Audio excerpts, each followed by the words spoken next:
നമസ്കാരം.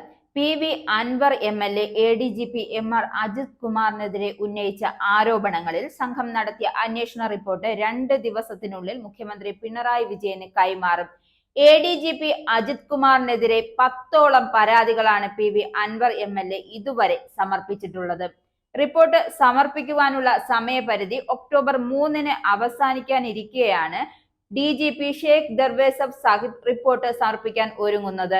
തൃശൂർ പൂരം കലക്കലുമായി ബന്ധപ്പെട്ട് തുടരന്വേഷണ ഉത്തരവും ഉടൻ ഉണ്ടാകുമെന്നാണ് ലഭിക്കുന്ന വിവരം. ക്രമസമാധാന ചുമതലയുള്ള എ.ഡി.ജി.പി സ്ഥാനത്ത് എം.ആർ. അജിത് കുമാർ തുടരണോ എന്ന കാര്യത്തിൽ തീരുമാനമെടുക്കേണ്ടത് മുഖ്യമന്ത്രി നേരിട്ടാണ്. എന്നാൽ അതിനെ സ്വാധീനിക്കാൻ ശേഷിയുള്ള അന്വേഷണ റിപ്പോർട്ട് സമർപ്പിക്കേണ്ടത് ഡി.ജി.പി ആണ്. അന്വേഷണം നടത്തിയ ഉദ്യോഗസ്ഥർ വിവരങ്ങൾ ഡി.ജി.പിക്ക് കൈമാറിയിട്ടുണ്ട്. ഇത് അന്തിമ റിപ്പോർട്ടാക്കുന്ന നടപടികളിലേക്കാണ് ഡി.ജി.പി.